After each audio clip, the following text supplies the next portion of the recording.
Servus, Glück auf und herzlich willkommen zu einem weiteren Ich kommentiere eure Kommentare Video. Leute, diesmal eine Stunde lang eure Kommentare zum 3:3 bei Eintracht Frankfurt. Ja.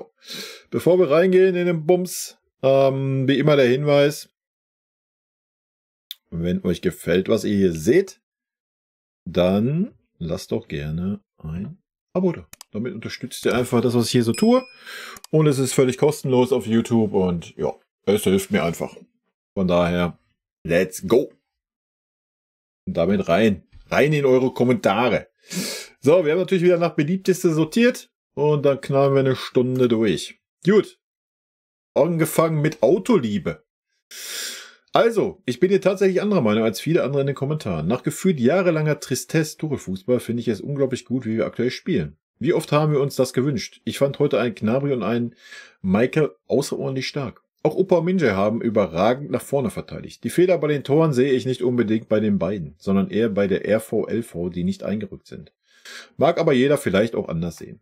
Völlig in Ordnung. Ich finde, wir dürfen alle nicht vergessen, was Kompany in kurzer Zeit schon aus dieser Mannschaft rausgeholt und wie drückend überlegen wir Fußball spielen. Ja, es braucht Zeit, aber war uns das nicht allen klar?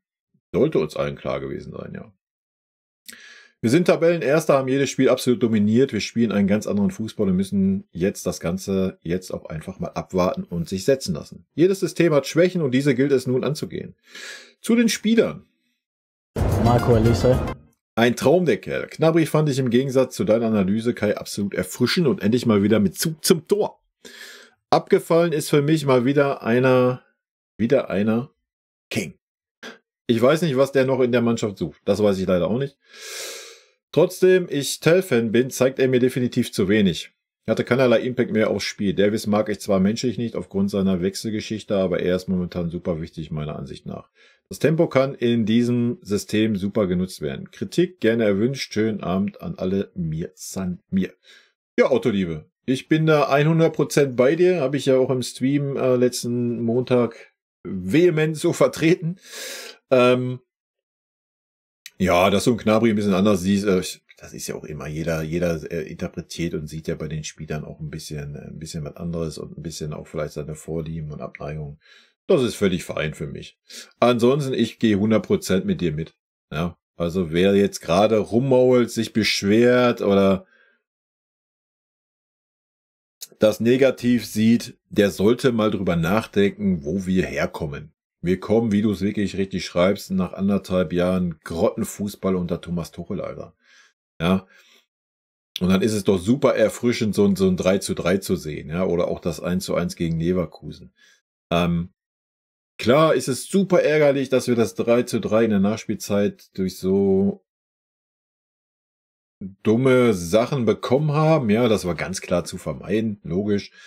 Aber am Ende habe ich ja auch gesagt, der Trainer ist jetzt das 8. Spiel, ja. Das System funktioniert immer besser, wie man sieht. Natürlich müssen da Feinheiten angepasst werden und so weiter, gar keine Frage. Aktuell ist es auch so, dass noch wichtige Spieler ausfallen, meiner Meinung nach in der Abwehr mit Ito und Stani. Ich denke, die werden uns nochmal einen ganz, ganz anderen Impact auf den Außenverteidigerpositionen geben können. Ja, dass das auch alles noch ein bisschen sicherer ist, weil beide halt auch einen sehr, sehr starken Innenverteidiger spielen können und da natürlich dann auch eine ganz andere Herangehensweise haben werden, als wie es jetzt so ein Guerrero oder so ein Davis hat, meiner Meinung nach. Von daher, und wie ich auch schon im Stream sagte, wer weiß, vielleicht sehen wir dann auch mal eine Dreierkette, haben einen Mann mehr da hinten. Ja, aber ich bin auch ganz weit weg davon, uns zu beschweren, Alter. Und man darf auch nicht vergessen, wir sind trotzdem Tabellenführer, ja, in der Bundesliga. Wir können ja gerne das alles an die Wand nageln, wenn wir jetzt irgendwie 5., 6., 7. wären. Ja, dann gehe ich mit, dann kann man das an die Wand nageln, wenn es super attraktiver Fußball ist, der dann aber keinerlei Mehrwert hat, dann würde ich ja mitgehen. Ja, das ist halt, aber es passt ja. Also wir haben gegen 2 sehr, sehr starke Mannschaften, die diese Saison sehr, sehr stark sein werden, jeweils ein Unentschieden gespielt. Ja? Also, weiß nicht, worüber manche Leute reden. Ja? Gut. GB. Gehört das dazu? Nee, ne? Das gehört zu dem anderen, okay. GB. Tell steht leider völlig neben sich. Keine Ahnung, ob er noch einmal die Kurve bekommt. Er braucht unbedingt Spielzeit. Wenn nicht bei uns, dann sollte man ihn im Winter ausleihen. Aber so fehlt ihm die komplette Spielpraxis. Ja, gehe ich voll mit. Ich weiß auch nicht, wenn man jetzt wirklich plant, so, ja, ich bringe den Tell in diesem Spiel nicht. Ja, weil, keine Ahnung. Gerade nicht gut genug, sonst was. Warum schickt man ihn nicht in die zweite Mannschaft? Ja, es ist nur vierte Liga, ja, ist mir schon klar. Aber es ist einfach Spielpraxis in einer Mannschaft. Ja, warum macht man das nicht? Das verstehe ich halt nicht. Ist das dann, also ich glaube nicht, dass ein Tell damit ein Problem hätte, ja. Und wenn er da mal 3, 4 Spiele am Stück machen würde, dann wird er wahrscheinlich auch wieder gestärkt zu den Profis kommen, ja. Das Ding ist, wenn man jetzt sagt, ja, dann geben wir ihn ab in der Winterpause, ja, dann musst du einen Stürmer verpflichten. Ja? So, du hast keinen. Klar, du kannst dann sagen, ich setze alles auf Thomas Müller in der Sturmmitte, wenn Harry Kane ausfällt. Boah, weiß ich nicht. Ja? I don't know. Also ich denke, das Einfachste wäre wahrscheinlich, ihn einfach mal 3, 4 Spiele in die zweite Mannschaft zu schicken. Dass er einfach ein bisschen Spielpraxis kriegt. Ne? Aber ansonsten stimme ich dir natürlich zu, ne? Wenn man nicht mit ihm plant nächste Saison, ja, dann musst du ihn ein Jahr ausleihen, ne? Dass er sich entwickeln kann. Das ist super wichtig für so einen jungen Spieler. Sieht man ja auch beim Paul Wanner, oder? Schon letzte Saison und jetzt diese Saison, es ist einfach super wichtig für die Jungs. Chaos-Theorie, die laufen echt lachend in die Kreissäge. Ich verstehe nicht, wie man bei 3:2 in der 94. Minute noch so riskant stehen und damit den Gegner einladen kann. Das ist doch nur noch hirnverbrannt. Natürlich ist vieles auch gut gewesen, aber wenn man so riskant spielt, hat man in der Champions League gegen die Großen doch nicht den Hauch einer Chance. Gut, 2 Sachen. Erstmal, das mit der 94. Minute unterschreibe ich 100%. Der Satz danach ist für mich völliger Schwachsinn. Ist Leverkusen eine gute Mannschaft? Ich denke, oder? Hast du das Spiel gegen Leverkusen gesehen? Wenn nicht, guck dir das gerne an. Dann siehst du, dass man mit dieser Spielweise auch gegen große Mannschaften erfolgreich ist. Nur so nebenbei mal. Ja, ich finde das immer schwierig. War ja auch im Stream das Thema, immer von einem Spiel dann auf andere Gegner zu schließen. Was soll dieser Scheiß? Ja, jedes Spiel ist doch anders. Du schließt ja jetzt auch nicht vom Leverkusen-Spiel, die einen eigenen Torschuss zustande gekriegt haben, der Larifari war, auf, ja, was ist denn, wenn wir in der Champions League gegen bla bla bla spielen? Was soll das denn? Ja? Aber kaum ist ein schlechtes Spiel da, dann heißt es, oh ja, wenn du dann in der Champions League so agierst, da gegen eine Top-Mannschaft. Ja, weiß ich nicht. Also. Wie gesagt, es gibt halt auch das positive Gegenbeispiel. Ja, ich gehe 100% mit, 94 Minuten völlig hirnverbrannt, musst du einfach schlauer sein, ja, musst du einfach hinten dicht machen und gut ist das 3:2 mitnehmen und Feierabend. Da stimme ich dir 100% zu. Aber davon jetzt auf andere Spiele zu schließen, nee, sehe ich nicht. Sehe ich aber generell nicht, ob gut oder schlecht, ich finde das immer ein bisschen Banane, sorry. Ja. Ist halt einfach so. Genauso so Banane wie, oh ja, der Leverkusen hat ja nur gegen Kiel gespielt, das 2:2, das relativiert ja, wie wir gegen Leverkusen gespielt haben. Alter, wer so argumentiert, sorry, der hat von Fußball echt wenig Ahnung. Ja, das ist, also. Deswegen finde ich diese Vergleiche immer schwierig, ne? Bin ich kein Freund von. Aquari, servus, bin heute bei sehr vielen Punkten komplett bei dir. Die ersten 30 Minuten waren wir unfassbar gut und dominant. Die Frankfurter konnten ja kaum einen Ball über die Mittellinie hinweg beherrschen. Danach, wie du auch schon gesagt hast, weiß ich einfach nicht, was ich über unseren Spielstil denken soll. Es ist einfach ein unfassbar krasser Risikofußball, den wir da spielen. Das klappt über weite Strecken hinweg, aber ich finde, Ballack hat das im Interview mit Müller danach sehr gut gesagt. Es ist einfach zu viel Risiko. Dieses Mann-gegen-Mann-Verteidigen von Kontern, gerade bei solchen Spielern wie Mamouche etc., ist halt einfach nicht machbar. Die ziehen jeden Verteidiger ab, wie man heute ja gesehen hat. Die Wechsel waren heute, wie du auch wieder gesagt hast, absolute Katastrophe. Ein Leimer für einen so starken Michael, ein Coman für einen soliden Gnabry, wieso? Vielmehr sollte man sich mal darauf konzentrieren, ein Palhinha in die Startelf zu packen, wenn du einen Kimmich auch auf 6 spielen lässt und du mehr Rückabsicherung brauchst. Pavlo und Kimmich sind für mich beide Spieler, die gute Ideen nach vorne haben und das Spiel aufbauen können. Ja. Kimmich reißt da aber einfach immer das Ruder an sich, was an sich nicht schlimm ist. Aber dann lass doch bitte ein Palhinha als Absicherung als defensiven Sechser stehen. Für mich ist das ganz klar. Wenn Kimmich auf der 6 ist, dann muss ein Palhinha mit ihm da sein. Ein Pavlo kann das gerne mit jedem anderen auf der Doppel-6 machen, aber bitte nicht mit Josh. Das sehe ich ein bisschen anders, persönlich. Ich denke, das Spiel gegen Leverkusen hat gezeigt, dass das trotzdem geht. Ja. Nur muss dann halt die ganze Mannschaft disziplinierter sein, wie es dann teilweise in Frankfurt war. Ja. Na klar hat Frankfurt auch ein bisschen anderen Ansatz gehabt, beziehungsweise schnellere Umschaltmomente, was Leverkusen gar nicht hatte. Und ich gehe mit, ja, wenn man weiß, wir spielen gegen so einen Gegner wie gegen Frankfurt und man sieht, gerade zur Halbzeit, der Pavlo ist platt, ja, da musst du tauschen. Ja. So, Punkt, wofür hat man den Mann sonst verpflichtet? Ja, und ich gehe auch mit, ja, in solchen Spielen kannst du natürlich auch ein paar Linien von Anfang an bringen. Ob da mit Kimmich oder mit Pavlo, sei mal dahingestellt. Du kannst ja auch Kimmich als Rechtsverteidiger bringen.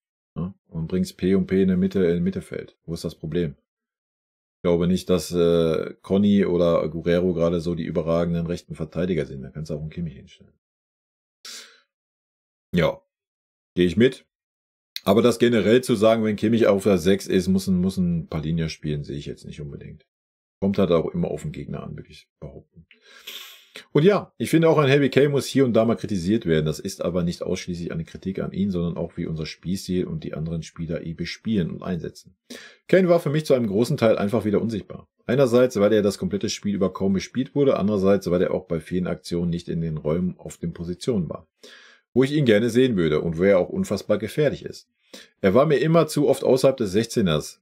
Es hat heute ja nicht an Flanken oder Bällen in den Strafraum gefehlt. Genau da möchte ich einen Kane aber gerade mit seiner Qualität, Bälle zu behaupten oder sich durchzusetzen, öfter sehen. Man sieht das auch an seiner Heatmap. Wenn man die mal mit anderen Stürmern vergleicht, sieht man, dass andere viel mehr direkt im Zentrum aktiv sind. Und ein Kane ist ja gerade das, ein Finisher, der die Dinger reinhaut. Wir müssen ihn mehr in seiner Position als Stürmer bespielen.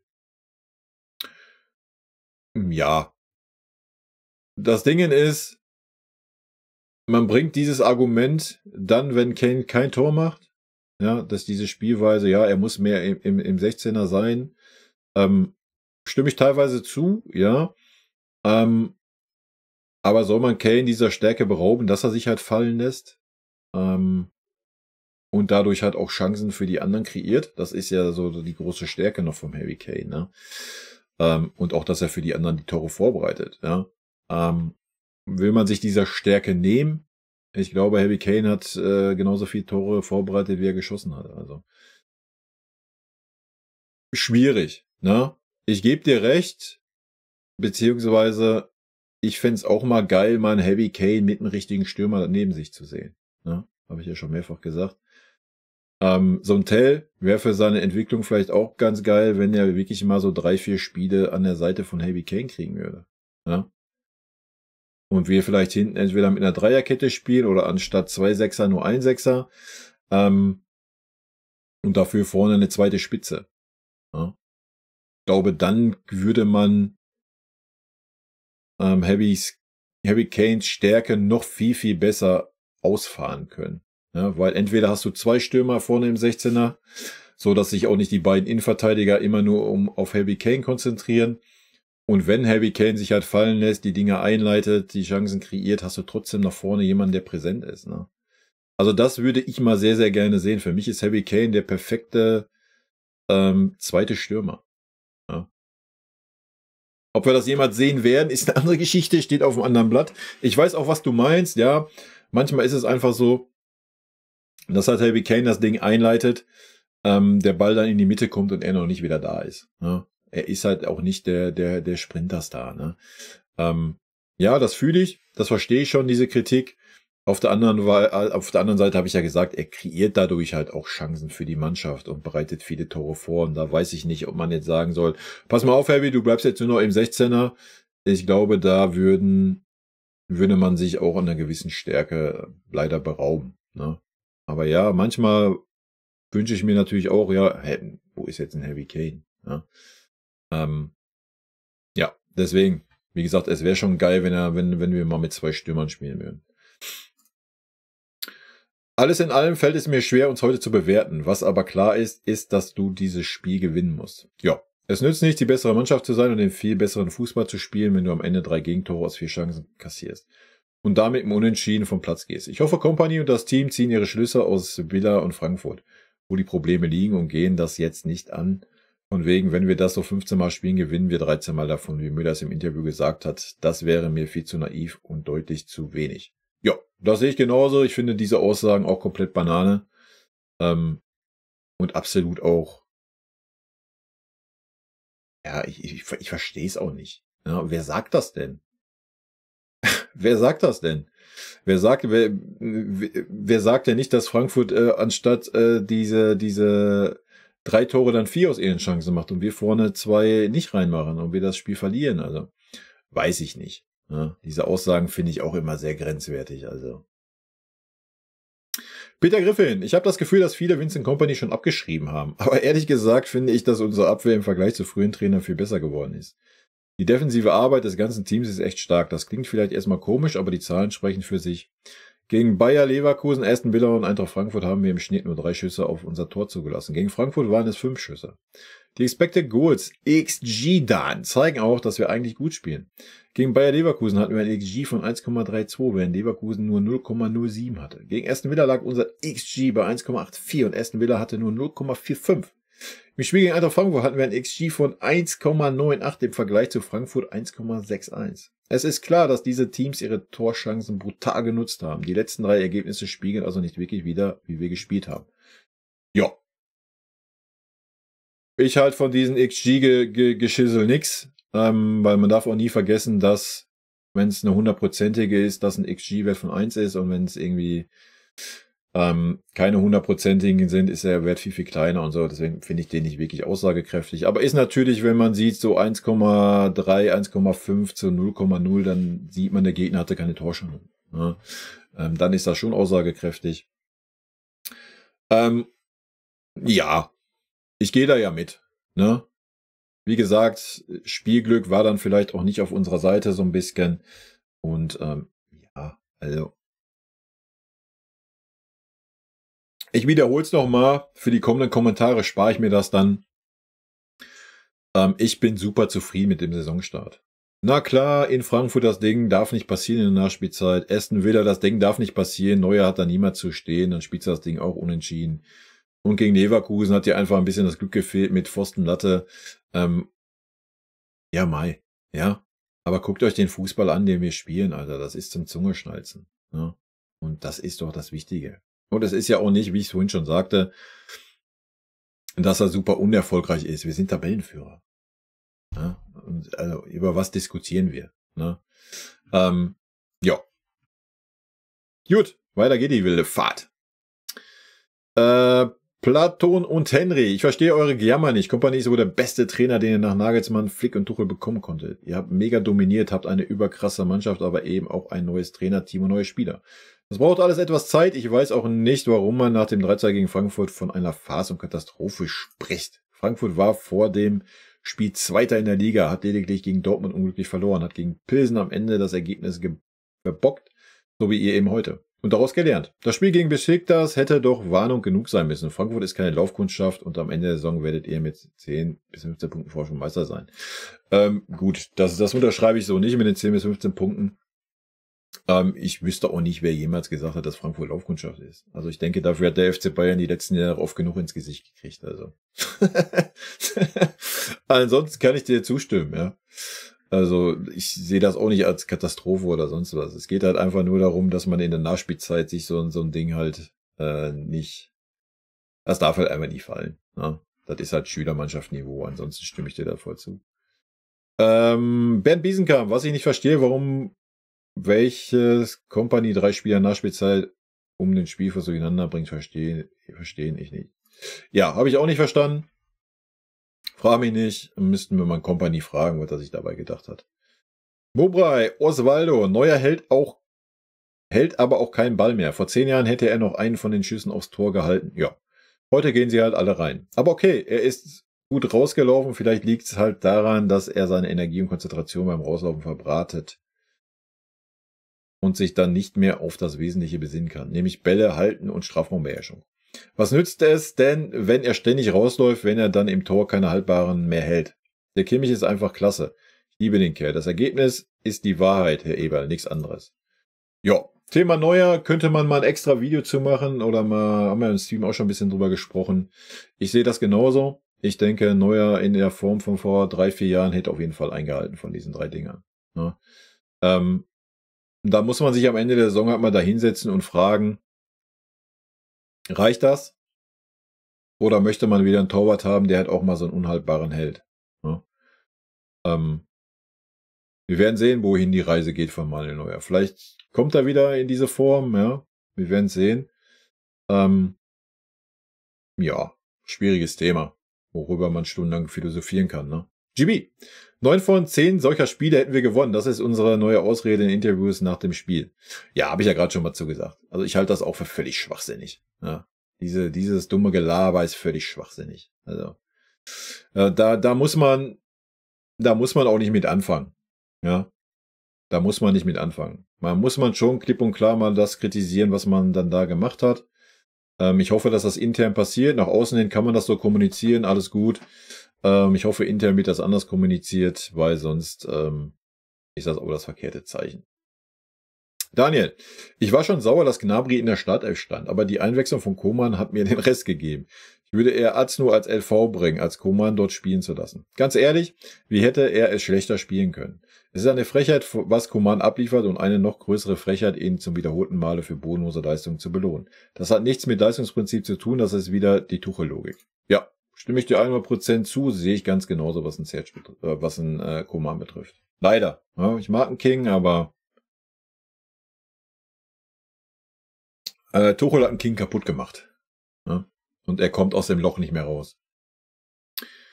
Hyperon, für den Spielstil 100-mal besser als unter Tuchel. Wir spielen endlich aggressiv und können so unsere Stärke nutzen. Ja. Wir haben extrem viel Ballbesitz, pressen den Gegner unfassbar gut, gewinnen so viele Bälle wieder und machen auch viel daraus. Dass du dann aus 4 Chancen 3 Tore kassierst, ist hart, und sicherlich stand da die Abwehr vielleicht etwas zu hoch oder falsch. Aber wir reden hier von Frankfurt, die gerade aktuell einer der stärksten Offensivspieler wie Mamouche und Ekitike haben. Und die machen halt dann die einzigen Chancen, die sie haben, rein. Was verdammt unglücklich für uns ist. Wir sind gerade einfach frustriert, weil wir aus 3 Spielen nur 2 Punkte geholt haben, aber wenn man sich die Spiele angeschaut hat, muss man sagen, dass wir keins der Spiele schlecht gespielt haben. Auch gegen Aston Villa war das in Ordnung. Ja. Ich vertraue in Kompanie, und sicherlich gibt es hier und da noch was zu ändern, aber was er bisher schon aus der Mannschaft gemacht hat, ist auch stark. Ja. Ach ja, und dass hier manche wirklich auf Ernst Neuer kritisieren, finde ich so dumm. Die stehen halt 3-mal im 1:1 vor Neuer, alle 3 Schüsse waren überragend. Die Fehler sind schon weit vorher passiert. Rafft euch. Nee, da muss ich dir klipp und klar widersprechen. Warum sollen wir uns da raffen? Und warum soll man das nicht kritisieren? Na, ich glaube nicht, dass alle 3 Bälle unhaltbar waren. Aber das ist dann Ansichtssache. Gut, GB. Aktuell ganz gefährliche Situation. Gegen VfB und Barca müssen Siege her, sonst brennt die Hütte. Im Kopf der Spieler wird es halt auch arbeiten, wenn das System nicht den gewünschten Erfolg bringt. Ja, aber das ist doch beim FC Bayern immer so, oder? Das ist doch nichts Neues. Und klar, ja, müssen da Siege her, weiß ich nicht. Ich denke, das kommt auf die Spiele an, auf die Spielweise. Ich gehe mit, gegen Stuttgart wäre schon nice, ne? Das sollten wir dann auch mal wieder gewinnen. Ja, da gehe ich mit. Gegen Barca, wenn der auswärts in Barcelona unentschieden spielt, ist, glaube ich, nichts, was man kritisieren kann, oder? Vom Ergebnis her. Kevo, Neuer ist nicht mehr der er mal war. Wird Zeit für einen hungrigen Torwart, der Mann lässt alles durch mittlerweile. Ja, weiß ich nicht, ob alles, so weit würde ich jetzt auch nicht gehen, aber ja, mir fehlt da auch so der letzte Kick so, ne? Oliver, Mega One, als gebürtiger Frankfurter und damit auch ewiger SGE-Fan denke ich, dass Bayern das hätte klar gewinnen müssen, aber unser Trapp-Ersatz schlägt super ein und unsere beiden Stürmer sind in einer tollen Form. Ich von außen sehe noch nicht so die Gefahr wie unter Nagelsmann, kann mich da aber täuschen. Ja, die sehe ich auch noch nicht. Denke, das wird im Laufe der Spielzeit immer deutlicher für Bayern gehen. Champions League wird aber schwierig. Kompanie absolut sympathisch. Er hat auf die Frage nach den Statistiken gesagt, naja, die wichtigste Statistik ist 3:3. Ja, ist ja auch so. In dem Sinne, vielleicht sieht man sich auf dem Urlaub. Wächter Level 32. Ja, warum nicht? Wir sind da vertreten, du. Ja, dem gibt's eigentlich nichts hinzuzufügen. Also ich sehe das auch nicht. Ich habe das nur verglichen, weil Nagelsmann denselben Spielstil hatte. Und ich glaube, das Problem bei Nagelsmann, er hat es halt dann halt einfach geändert. Ja? Weil die ach so tollen Führungsspieler alle rumgeheult haben, dass das System so nicht geht und bla und Sülz. Ich denke, das wird sich beim Kompanie, wer soll sich das rausnehmen? Neuer und Müller, die nur noch ein Jahr da sind? Ich glaube nicht. Und ich glaube auch nicht, dass er sich da beehren lässt. Und das ist auch richtig so.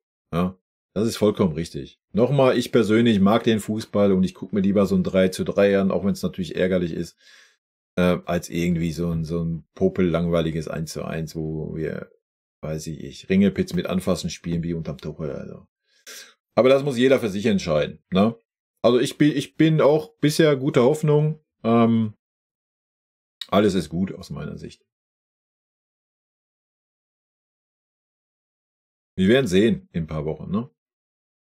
Wohin die Reise geht. Lion King. Bei einigen Situationen merkt man, dass Kompany da die Erfahrung als Trainer fehlt. Er sucht die Aggressivität und Dominanz in seinem Spiel, doch merkt nicht, dass man auch Kontrolle und Beherrschung braucht. Bis zu Leverkusen hat man es doch gehabt, aber Gegner wie Aston Villa und Frankfurt zeigen es anders. Dass er Palhinha nicht einsetzt, ist schon ein Fehler, weil man einen Sechser für die Kontrolle im Mittelfeld braucht und Konter verhindert. Man steht so weit vorne und ist hinten wieder anfällig. Spieler wie Coman werden eingesetzt, was gegen sein Leistungsprinzip eigentlich spricht, und die letzten 3 Einwechslungen sahen völlig verzweifelt aus. Ja. Wenn man nicht vorne effizient ist, sollte man wenigstens hinten sicherer sein. Jetzt muss er da Änderungen vornehmen und versuchen, die Mannschaft wieder zusammenzuraffen. Wenn das nicht funktionieren wird und gegen die nächsten starken Gegner dieselben Fehler sich zeigen, dann habe ich keine Ausreden für Kompanie und sehe da schwarz.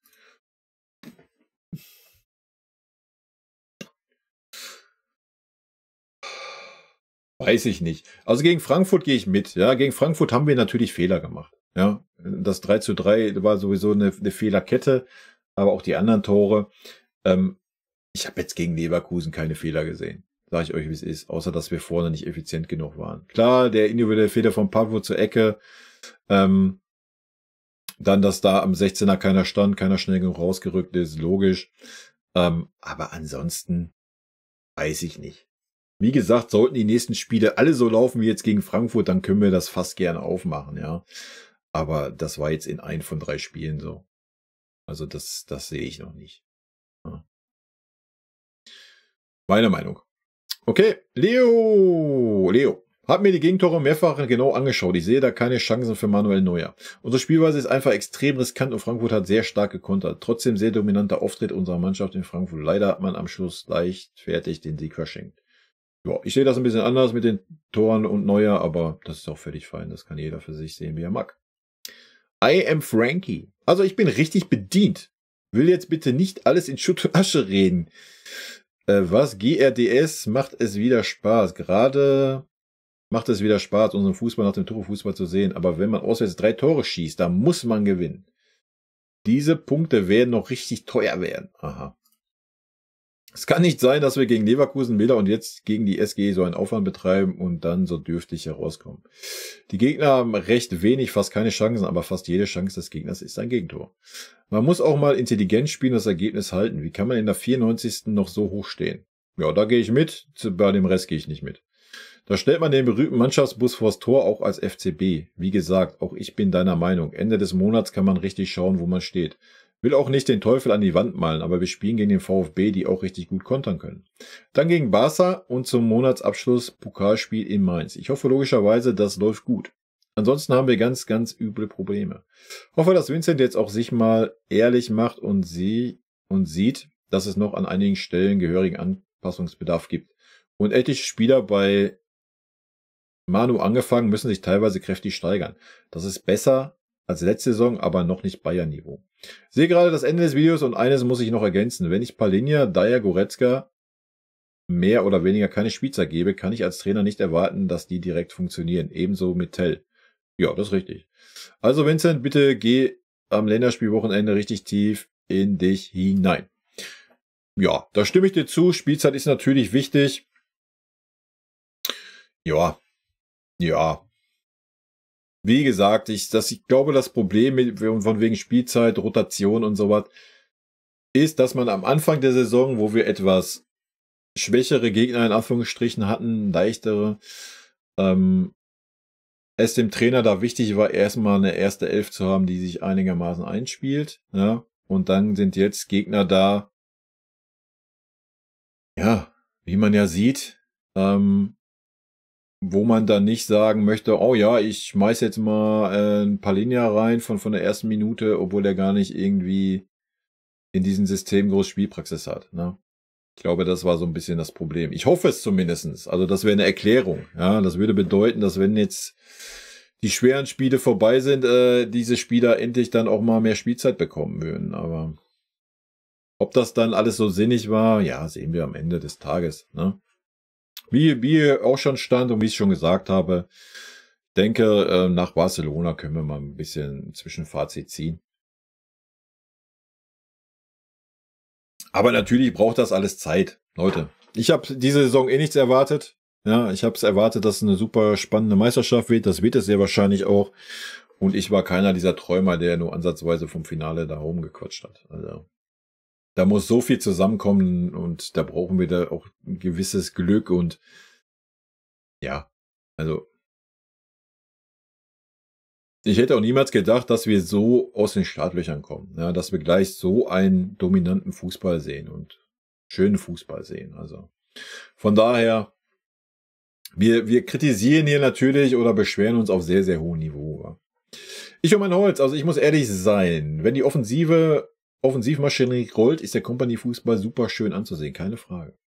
Aber wenn man nun mal Gegner hat, die sich halt nicht 4, 5 oder noch mehr Dinger wie Zagreb beispielsweise einschenken lassen, dann fehlt mir persönlich da die taktische Ausrichtung. Als Top-Mannschaft muss man dann auch mal eine knappe Führung durch clevere Positionierung und defensive Kompaktheit über die Zeit bringen.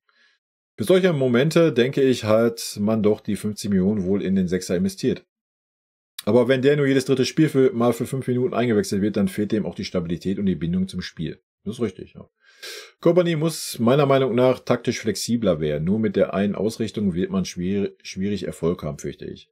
Als gebürtiger Hesse kann ich nur sagen, Glückwunsch an die SGE zum Punktgewinn. Also ich gehe mit. Erstmal die taktische Ausrichtung ist für mich völlig fein. Kannst du dran festhalten. Natürlich, habe ich ja auch schon gesagt, musst du dann irgendwann auch mal, wenn du Schwierigkeiten haben solltest, die Chancen zu erspielen, was jetzt gegen die Eintracht nicht der Fall war, musst du dann auch mal vorne ein bisschen was ändern, ne? Mal den zweiten Stürmer bringen und so weiter, ne? Brauche ich jetzt nicht wieder das ausfahren.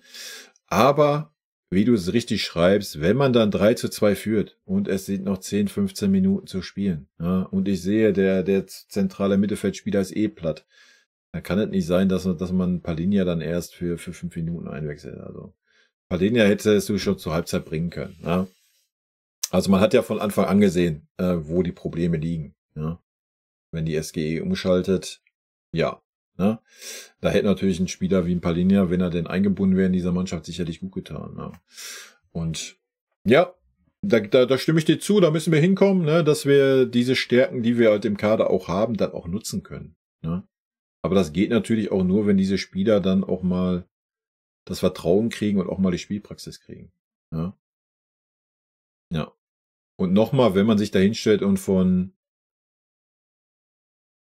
Leistungsprinzip redet und sagt, ja, Kimmich und Pavlo mega stark, wo ich mitgehe. Ja, bis Leverkusen war das mega. Da gab es kein Argument für ein Palhinha. Aber in Villa schon, ja, Pavlo zur Halbzeit war tot. Hätte so auswechseln müssen. Ne? Und Frankfurt dasselbe. Dann kann man halt auch kein Coman aufstellen, wenn man das Leistungsprinzip so groß hängt. Ja? Weil das ist eine Katastrophe, was der zeigt. So. Help Nickname. Ich denke, das Problem ist Neuer. Ich kann mir nicht helfen, aber alle 3 Tore hat er vor ein paar Jahren noch gehalten, weil sie alle im Bereich seines Körpers waren. Im Gegensatz zum Gegner Torhüter, der Bälle aus dem Winkel gekratzt hat. Opa und Kim aus nicht ganz solide, aber das kennt man ja. Jo, kann man mit Sicherheit so sehen, sehe ich ja ein bisschen ähnlich. Käseheld, wir haben ein Trainerproblem. Okay, ich lese erstmal weiter. Unter Tuchel gab es keinerlei Spielidee oder Strategie. Das war frustrierend. Aber ich dachte immer, ein Profitrainer und wir haben eine Top-Mannschaft.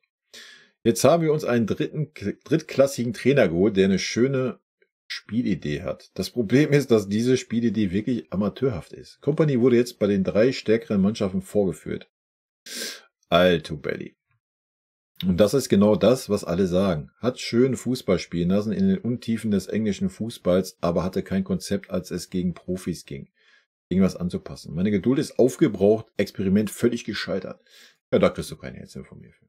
Aber, wie gesagt, ich akzeptiere natürlich deine Meinung. Ich bin da aber sowas von weit weg. Das kann man ja gerne zum Ende der Hinrunde sagen, wenn wir Tabellenfünfter oder Sechster sind. Dann können wir das gerne machen. Ne? Dann können wir das fast gerne aufmachen. Aber ansonsten ist das aktuell, gehe ich da nicht mit. Nee. GB, beim 3:3 köpft Kim den Ball ins Mittelfeld und Dyer hebt das Abseits auf. Da fehlt halt auch die Spielpraxis. Naja, bei Kim sollte keine Spielpraxis fehlen, oder? Ich denke, er kann den Ball einfach zur Seitenlinie köpfen. Mr. Hullas. Mein Fernseher hätte die Sekunden nach dem 3:3 um ein Haar nicht überlebt. War ich nach dem 1:1 gegen Leverkusen noch begeistert von der Spielweise, muss ich schon sagen, dass so etwas nie und nimmer passieren darf. Ich war stinksauer. Wenn jede Aktion vom Gegner in ein Gegentor mündet, muss man sich natürlich hinterfragen und auch ich fand die Einwechslung nicht plausibel. Aber nur mal ein Gedankengang. Mit dieser erdrückenden Dominanz kann man meines Erachtens nach planen. Wenn sich da etwas einspielt und wir situationsbedingt defensiv kompakter stehen, dann werden wir die allermeisten Spiele auch gewinnen. Mir fehlt hingegen die Fantasie, dass die Leverkusen, Villas und Frankfurts dieser Welt damit planen können, eine nahezu 100%ige Chancenbewertung zu haben. In allen 3 Spielen fehlte verdammt wenig, damit wir gewinnen. Und dann würden wir hier ganz anders diskutieren. Ich schaue mir lieber das an, als diese pomadischen Kackspiele der letzten Jahre. Ja, ich kann deinen Post zu 100% unterschreiben. Endlets. Finde, dass man heute auch mal Neue ein wenig kritisieren muss. Ja, da kriegst du schon mal ein Herzchen von mir für. Sicherlich war keines der Tore explizit sein Fehler, aber von einem Torwart seines Kalibers würde ich schon erwarten, zumindest einen davon auch mal zu halten. Ja, true. Der Echte. Thomas Müller, sein Interview nach dem Spiel sagt alles. Ich bin voll auf der Seite des Trainers. Wir sind immer noch Tabellenführer und spielen alle an die Wand. Wollt ihr alle wieder den Tuchel-Fußball mit Niederlagen? Die werden schon dann arbeiten, was hinten abgeht. Abwarten. Jürgen, Klatsch. Ich habe gerade die Hände über den Kopf zusammengeschlagen. Wenn ich in der 90. Minute auswärts 3:2 führe, dann wechsle ich doch um Himmels Willen nicht 3 Spieler gleichzeitig aus. Wenn, dann verstärke ich ausschließlich die Defensive mit einem Spieler. Abgesehen davon müsste doch die Mannschaft eigentlich selber wissen, wie man sich kurz vor dem Ende bei Führung verhält. Ja, gehe ich mit. Vor allen Dingen, finde ich, hat man sich der Stärke von Michael beraubt. Ja, der hat da super viel Ruhe auf der Seite reingebracht. Die Zweikämpfe defensiv geführt, den Ball gehalten, den Ball dann auch nach vorne gespielt. Das habe ich nicht verstanden, warum man meinte, da muss ich jetzt unbedingt eingreifen. Katastrophe. Schülermannschaft trifft es genau, da hast du recht. 3 Spiele gegen recht gute Gegner und daraus 2 Punkte. Da stimmt etwas deutlich nicht. Wie lautet doch gleich der schon betagte Spruch? Der Angriff gewinnt Spiele, die Abwehr gewinnt Meisterschaften oder so ähnlich. Ja, wir spielen einen sehr attraktiven, schönen Fußball, aber man kann auch in Schönheit sterben. Gut, da widerlege ich dich ganz schnell. Werf mal einen Blick auf die Tabelle. Ne? Denke, mehr brauche ich nicht sagen, um deinen Spruch mit dieser Abwehr hier zu widerlegen, oder? Nochmal, sollten wir am Ende der Hinrunde Tabellen 3, 4, 5, 6er sein, können wir das sehr gerne aufmachen, das Fass. Aber das aufzumachen, wenn man Tabellenführer ist, sehe ich als schwierig an. GB, aus meiner Sicht muss Neuer 2 von den 3 Schüssen halten. Schau dir mal den jungen Torwart der Frankfurter an. GB, ich sehe das ganz genauso. Rennst du bei mir offene Türen ein. Didi Meise, werden schon Wetten angenommen, wann Uli auf den Trainingsplatz auftaucht? Nee, noch nicht.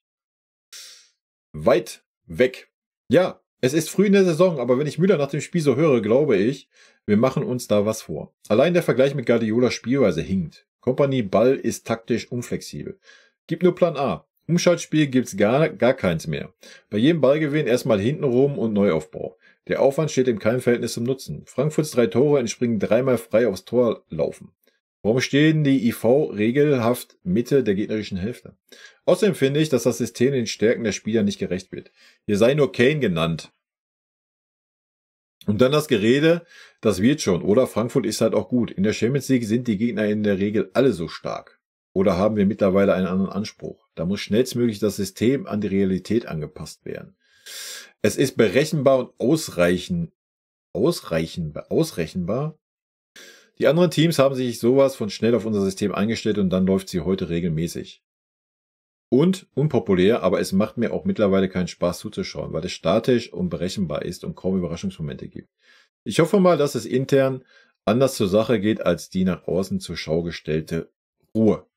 Okay, wild. Bilderpost auf jeden Fall. Sehe ich halt, ja, fast komplett anders. Wie gesagt, das jetzt aufzumachen, das Fass halte ich für nicht schlau. Dass es kein Umschaltspiel gibt, ja, kann man drüber reden. Problem an der Sache, bei diesem Spielstil, wann ist es denn mal so, dass der Gegner mal mit 5, 6, 7 Spielern in unserer Hälfte ist? Halt gar nicht. Ja. Die Frankfurter haben gekontert mit 2, 3 Spielern. So. Ja. Wo ist dann der Umschaltmoment? Du hast halt keine Umschaltmomente, weil der Gegner trotzdem weiterhin in seiner Hälfte steht. So. Wenn da mal Räume sind, ja, dann müsste man das Umschaltspiel mal nutzen, anstatt den Ball erstmal quer und sicher in den eigenen Reihen zu führen. Da stimme ich zu. Aber bisher habe ich wenig Spiele gesehen, wo wir überhaupt mal diesen Raum gehabt hätten. Ja.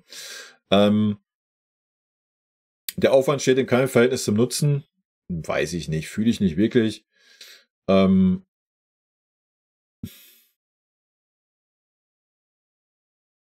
Dass das System den Stärken der Spieler nicht gerecht wird, müsstest du mal konkrete Spieler eingehen. Du sagst hier Harry Kane als Beispiel, ja, dann guck dir gerne die Statistiken von Harry Kane an. Was ist das denn für eine Aussage? Weil Harry Kane so wenig Tore und Vorlagen gemacht hat, passt er nicht in das System oder das System passt nicht auf Harry Kane? Weiß ich nicht. Wie gesagt, man kann ja gewisse Sachen kritisieren, haben wir ja schon gemacht hier, von daher wiederhole ich das jetzt alles nicht nochmal. Aber ja. Deine Meinung, eine wilde Meinung, meiner Meinung nach, aber ja, jeder wie er mag, ne? Henna, du hast vollkommen recht, das war Schülermannschaft Fußball. Ich war so böse nach dem 3:3 und Harry Kane war für mich Totalausfall und Coman und Leimer haben auch nichts gebracht. Ich sehe schwarz für die nächsten Spiele. Eieieiei. Also ich sehe nicht schwarz für die nächsten Spiele. AT, wäre cool, wenn man die Benotung auch sehen könnte auf dem Bildschirm. Okay. Nehme ich mal mit. Joachim, Benotung des Trainers 6. Frankfurt sehr konterstark. Aufstellung ohne Rückabsicherung. Die Wechsel waren eine Vollkatastrophe. Man führt 3:2 in der 93 Minuten und lässt sich auskontern. Das ist saudumm. Punkt. Ja, da brauchen wir nicht drüber reden, dass das saudumm war. Da brauchen wir nicht darüber reden, Leute. Sehe ich genauso. Peter Lündemann. Servus Kai, also seit dem Leverkusen-Spiel tun wir uns scheinbar schwer, uns klare Chancen zu erarbeiten. Ob das Spielsystem zu berechenbar ist? Bayern war die erste halbe Stunde mega dominant, aber so richtig was Gefährliches kam irgendwie auch nicht dabei rum. Und wenn, dann werden die Chancen nicht genutzt, wie zum Beispiel die Chance von Müller. Das sieht aber Strafraum irgendwie alles sehr, sehr kompliziert aus. Wenn man so dominant auftreten will, sollte man auch zusehen, dass die Buden gemacht werden. Stichwort Effektivität. Ja, da muss ich mal ganz klar sagen, dass so ein Musiala natürlich gefehlt hat. Ne? Das darf man halt nicht vergessen. Er ist halt schon ein Schlüsselspieler in diesem System. Ne? Der gibt uns halt einfach nochmal diesen extra Touch, den Michael über rechts gibt Musiala in der Mitte. Ne? Und der war halt einfach nicht gegeben. Also Müller ist ein ganz anderer Spieler. Ja, das ist mit Sicherheit jetzt nicht das super System für einen Thomas Müller. Ne? Weiß ich nicht. Man sollte das dann schon daran beurteilen, wenn dann auch wirklich die Spieler da sind, die eigentlich da gedacht sind, denke ich. Ob das dann zu statisch wird, zu berechenbar, werden wir sehen. Ne? Das habe ich ja auch schon mal gesagt, an anderer Stelle. Man muss dann einfach reagieren. Ne? Da muss man halt zur Not sagen, was weiß ich nehme 6er raus, wenn es ein super defensiver Gegner ist, der nicht stark kontert, oder ich verzichte auch mal auf den 10er und bringe einen zweiten Stürmer, ja, so dass Harry Kane sich auf die 10er-Position fallen lassen kann, was er ja eh tut, oder so ein Kimmich weiter hochschiebt auf die 10er-Position, ist ja auch nicht das Problem. Da ist mit Sicherheit Verbesserungspotenzial, ja, da gehe ich mit, ne? Da muss man dann ein bisschen mehr für Überraschungen sorgen. Auch mal ein Seitenwechsel von den beiden Außenspielern, ja. Da gehe ich schon mit. Ne? Irgendwann schafft es der Gegner halt auch mal, sich zu befreien, gerade zu Hause. Was mir persönlich überhaupt nicht gefallen hat, warum wird das Spiel bei Ballgewinn nicht einfach mal schnell gemacht? Stattdessen darf der Gegner sich in Ruhe formieren und wir spielen ganz langsam hintenrum. Dass bloß nichts Gefährliches entsteht, gähn. Habe ich gerade schon ein bisschen was zu gesagt? Und natürlich Konterabsicherung. Haben wir sowas? Ich weiß, ich schreibe das jetzt dramatischer als es ist, aber die war heute definitiv nicht vorhanden. Das sollte sich schleunigst ändern, sonst gibt es richtig Probleme.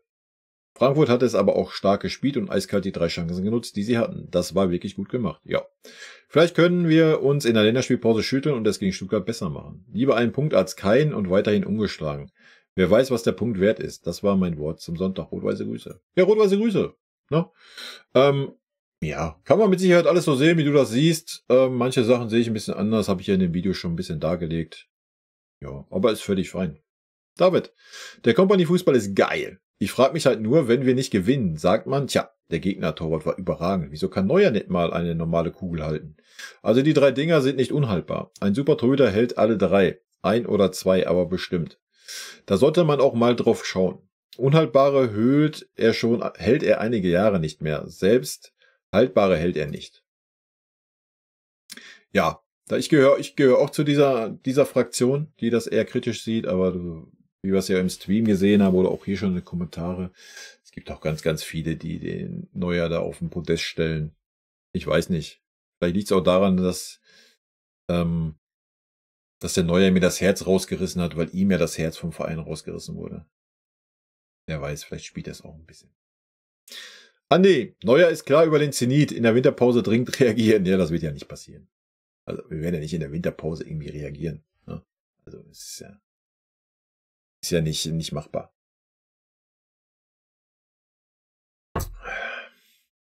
Ralf, servus. Was ich bisher so von dir an Analysen gesehen habe, ist das hier.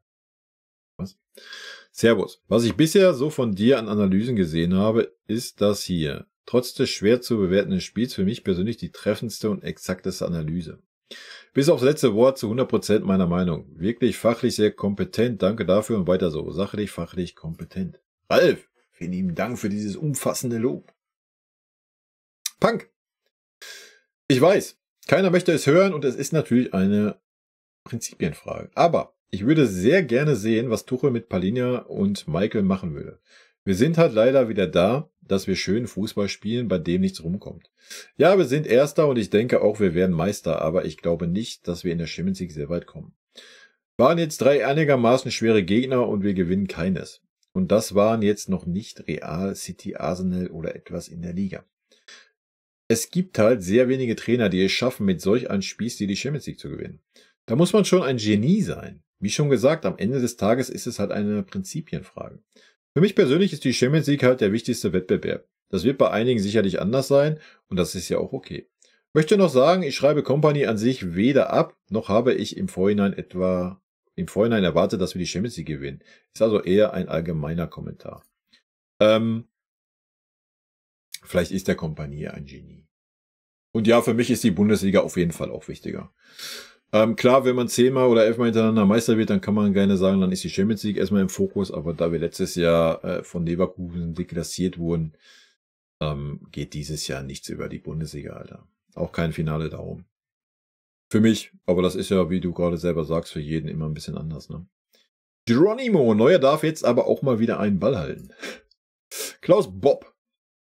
Ich schreibe jetzt hier nochmal hinein. Der Neuer hält wirklich gar keine Bälle mehr und da greift auch die Ausrede von vielen nicht, dass das alles unhaltbare Bälle sind. Gerade die Schüsse zum 2. und 3. Tor von Frankfurt hätte Neuer auch mal halten können. Ich weiß so langsam echt nicht mehr, was mit ihm los ist. Weil er aktuell nur Pässe spielen kann und aus dem Tor rennen kann.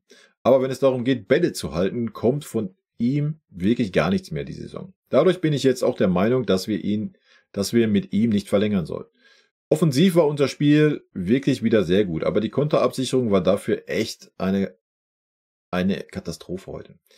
Viel zu naiv gewesen, gerade in der Schlussphase, ja. Wo wir noch mit 3:2 in Führung waren, da muss doch eigentlich es eher andersrum gehen, dass wir Frankfurt kommen lassen und sie dann selbst auskontern. True? Aber das haben wir ja nicht mal versucht, da bin ich heute echt ausgeflippt vor dem Fernseher bei dieser Naivität. Ja, da stimme ich dir 100% zu. Auch vorher schon, ne? So ab der 80. Alles gut. Zieh dich 30 Meter zurück, die Frankfurter kommen so oder so, das war klar bei einem Tor nur. Und sieh zu, dass du den Konter zum 4:2 setzt, dann ist der Bums durch, ne? Ja. Kaiser.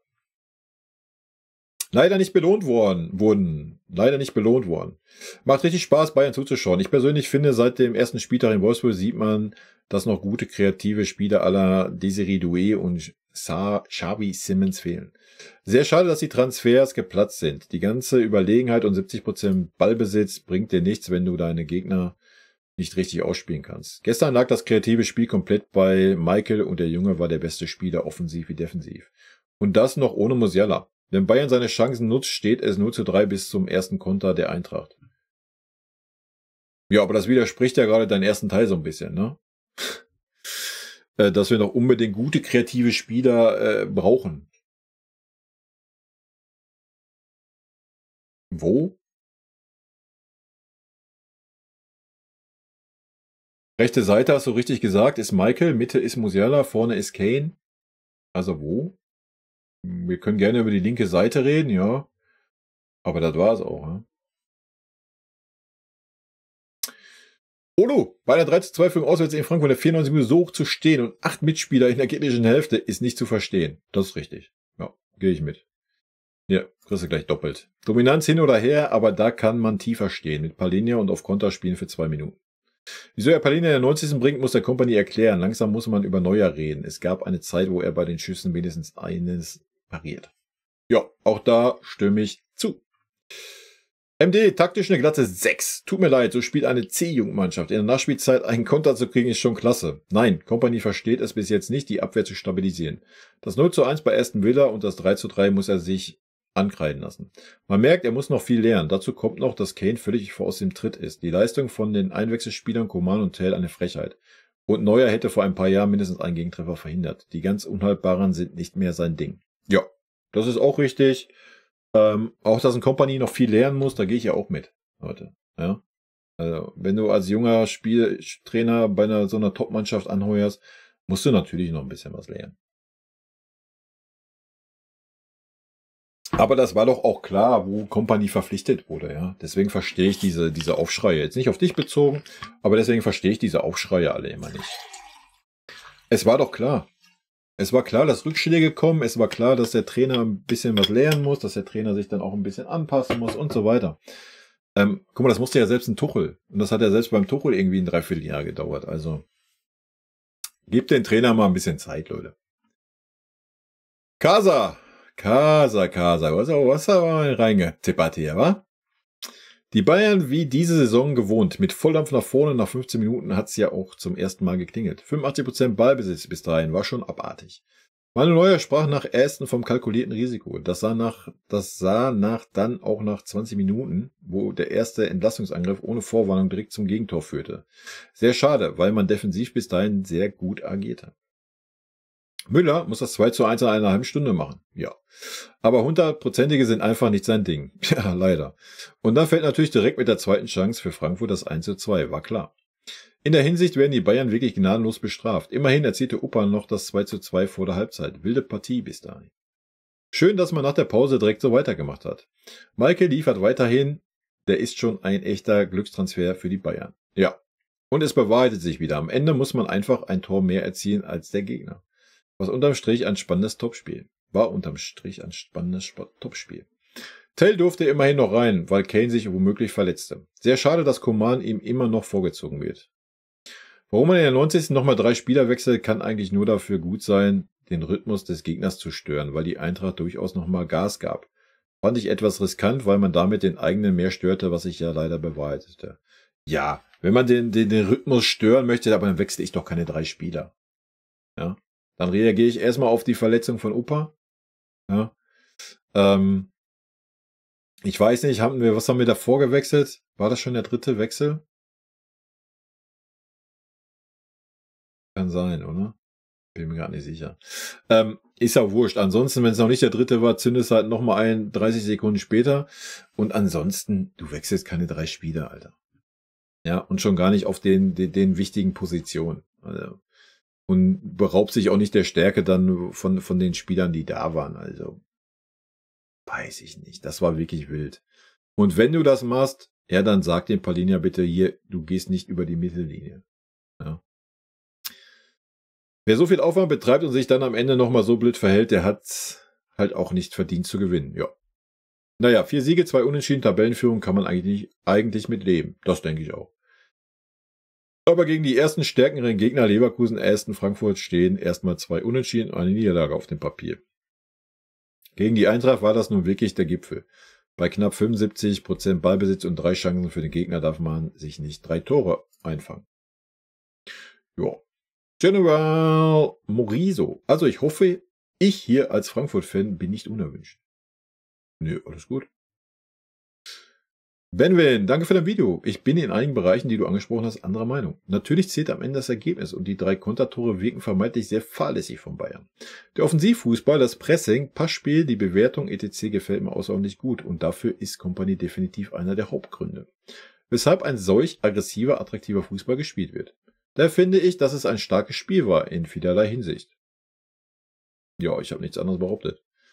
Nichtsdestotrotz bin ich auch klar der Meinung, dass man am Ende nicht mehr so hoch stehen darf und dass Kompany dahingehend reifen muss, von seinem Offensivfußball in solchen Situationen nicht zur Gänze abzuweichen, jedoch ein Mittelmaß zu finden. Ich verstehe deine Enttäuschung und Wut. Wenn man sich ausschließlich auf das Negative konzentriert, führt man sich jedoch vor allem auch das Positive vor Augen, sind sie auf einem sehr guten Weg und der Fußball, der gespielt wird, geht in eine richtige Richtung.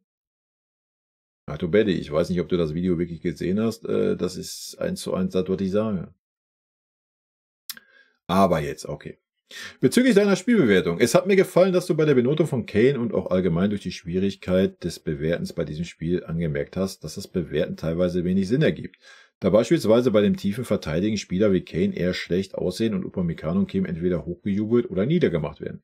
Mir gefällt es, dass du einerseits Fragen bezüglich der Leistung bei Interviews kritisierst, weil das wenig Sinn ergibt. Auf der anderen Seite bewertest du nach dem Spiel auch jeden einzelnen Spieler, was aber eben nur bedingt Sinn ergibt in meinen Augen, weil sie sich alle untereinander beeinflussen. Aber ist ja nur meine Meinung. Da kannst du und jeder andere natürlich eine ganz andere haben. Ich mag deine Videos, mach weiter. So, lieben Gruß aus Wien. Das ist völlig fein. Natürlich hat jeder eine andere Sicht und natürlich beeinflusst der eine Spieler den anderen Spieler. Das Spielsystem beeinflusst, dass die Verteidiger schlechter aussehen, wenn sie mal 1, 2 Zweikämpfe nicht gewinnen. Dass ein Harry Kane vielleicht schlechter aussieht, wenn der Gegner super tief steht und so weiter. Natürlich beeinflusst das alles, aber ja, ich denke trotzdem kann man die Spieler bewerten. Ne? Also zumindest tue ich das oder versuche das. Dem einen gefällt es, dem anderen nicht und das ist auch völlig gut so. Gut, Stefan Seifried. Obwohl ich im Allgemeinen und insbesondere an den Spieltagen 1 bis 4 sehr kritisch mit den Innenverteidigern war, an Upa und Kim lag es heute definitiv nicht, dass wir noch unentschieden spielen. Das Defensivverhalten der ganzen Mannschaft war in der Nachspielzeit nach meiner Meinung dilettantisch. Ja, das stimmt. Natürlich darf es nie zu dieser Situation kommen, ja, in der Nachspielzeit. Also, klar hat Minjay den Ball dann in die Mitte geköpft, Conny da den Zweikampf verloren, Fonsi vorher einen Fehler gemacht, Kimmich vorher einen Fehler gemacht. Aber ja, du darfst in der Nachspielzeit nicht so hoch stehen. Aus welchem Grund? Ja? Nee, da stimme ich dir zu. Das ist schon eine Mannschaftsgeschichte. Gut, Volki. Der Neue darf halt ruhig mal einen 100%igen wegmachen. Momentan jeder Schuss ein Treffer. Jo, ist halt so.